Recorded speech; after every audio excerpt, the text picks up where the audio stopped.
Alright, may magandang tanong si Miss Ann Colette Vlog, no? Baka ito, concern nyo rin ito. Nakabili daw kasi siya ng isang German Shepherd dog at hindi niya alam kung meron itong working or protection dog characteristics or potential. Paano malalaman daw? So this video is about that. Bigyan ko kayo ng idea, no? Kung kayo ay may Belgian Malinois, Dutch Shepherd, German Shepherd, or iba pang working dog breed, hindi po ibig sabihin yan, kaya niyang aso ninyo magtrabaho.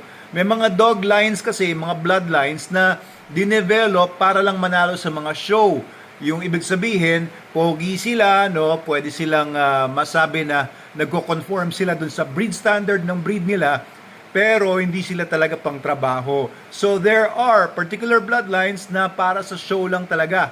So meron namang mga nagbe-breed lang ng mga dogs, hindi naman sila interesado mag-show, hindi rin naman sila interesado mag-train or magtrabaho ng aso nila. So may mga nagdo-dog breeding na ang target lang nilang market is mga pets, okay? Yung pet market lang, yung mga gusto lang may alaga sa bahay, na malaking aso, pwedeng guard dog lang, ganyan, watchdog lang, pero hindi naman talaga pantrabaho. So, wala namang masama doon, pero hindi mo yan maaasahan na gamitin sa mga trabahong kagaya na ginagawa namin sa Manalo Canine, for security dogs, police dogs, military dogs. Hindi po uubra ang karamihan, no? There are always exceptions to the rule, pero karamihan ng mga pet type ng mga breedings ay hindi uubra sa mga ganong trabaho. Lalo na mga high level security, high level yung ine-expect na performance ng aso. Yung iba maaaring umubra pero hindi sila kasing gagaling ng mga aso na talagang breed para sa ganong klaseng trabaho kasi genetics po yan eh. So, what you can do noon para malaman, unang-una, kung ang aso ninyo ay talagang may potential maging working dog, tingnan nyo muna yung parents. Okay, maaaring yung grandparents din, tingnan niyo. Kung yung parents ay ginagamit pang trabaho or nilalaban sa mga sports or talagang makikita talaga yung working potential, malamang sa hindi, yun din ang lalabas naman sa mga puppies nila. Kung isang parent lang ang ganon, isang parent hindi, syempre medyo 50-50 tayo dyan, hindi tayo sigurado kung lumabas doon sa asong binili ninyo na anak ng dalawang aso na yon na magkaiba ang potential. Hindi natin alam kung yung aso ninyo, kung saan nagmana or naghalo ba yung characteristics ng nanay at tatay, hindi na kasing galing nung magagaling talaga. Okay, so number 1, genetics. Tinitignan po yung genetics ng aso. Pangalawa, tinitignan din po yung drive ng aso. So yung mga drives, iba-iba yan. Meron tinatawag po na ball drive or prey drive. Yan po yung kagustuhan ng asong humabol sa isang item kagaya ng bola. At kagatin niya o kaya ilagay niya sa bibig niya yung bola. Or kung anumang prey item yan, pwedeng basahan, diba, kakagatin niya yung basahan, hindi bibitaw. So, that's a sign na merong ganong klaseng drive yung aso. Pero iba-iba rin yung level niyan. May mga sobrang taas ng prey drive, may mga mababa lang ang prey drive or ball drive. Yung ibang aso, kakagat lang ng bola pero bibitaw din kung pag nagsawa na. O kaya pagka after a while na hindi na niya feel na manghabol, bibitawan lang din niya yung bola niya or yung prey item. So, medyo alanganin tayo na pwedeng i-train sa high levels of training yung ganong klaseng aso. May mga aso naman na talagang sobrang baliw sila sa bola, kagaya ng mga videos ko recently kay Daphne, di ba? Sobrang baliw. Yung dog dish niya, pinagdidiskitaan niya, pero that's a sign na mataas yung prey drive ng aso. May tinatawag naman na fight drive or civil drive. Yung civil drive naman, yan naman yung kagustuhan niya na protektahan yung sarili niya, yung family niya, yung territory niya, or yung resources niya kagaya ng food. May aggression yung asong mga ganyan. So these are good dogs na pwedeng, it's a sign na pwede siyang gamitin for protection work. Pero hindi lahat ng may topak ay pwedeng gamitin sa protection work. May mga dogs na wala sa lugar ang tapang nila. Dapat nasa lugar din kasi bukod doon sa mga drives, hinahanap din natin yung talino. Ayan, yan ang nanineglect ng maraming mga naghahanap ng mga aso. Yung talino ng aso. Paano malalaman kung matalino ang aso? Of course, kapag ka-train, mas matalino na sila kaysa dun sa mga walang training. Pero may mga natural instincts ng mga aso na makikita nyo kung matalino ba sila o hindi.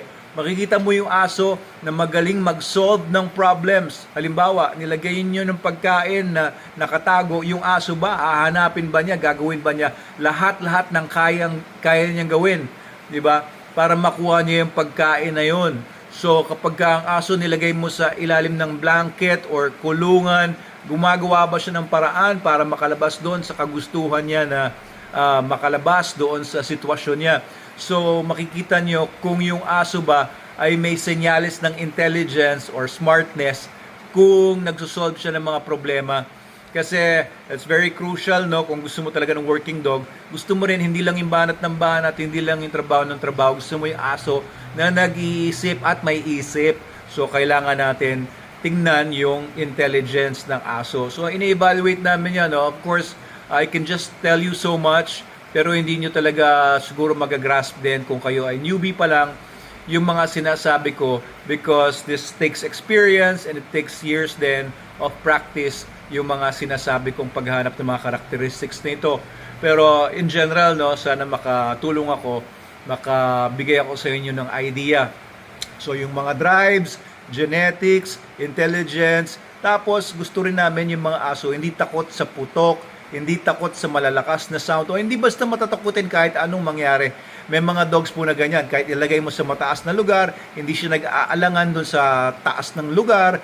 Kapag nilagay mo sa mga alanganing mga areas, baliwala lang sa kanya, parang feel at home siya palagi. So these are signs na yung aso ay mataas ang nerves and mataas ang tolerance to yung mga uncertain objects or places or environments.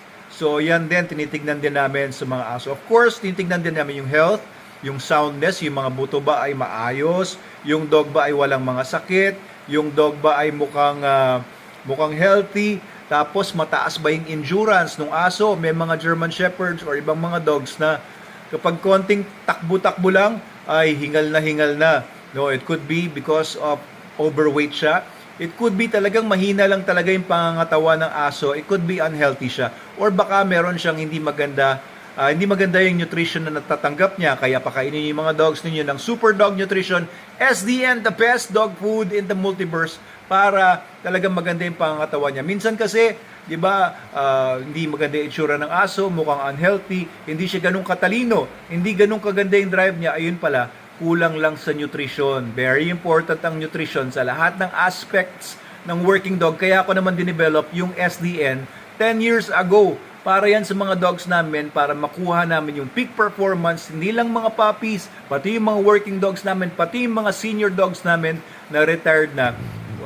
We're very happy doon sa results ng SDN. Okay, what else can I say? Of course, no, ang tanong naman ng iba, okay ba yung smaller dogs or bigger dogs or medium-sized dogs?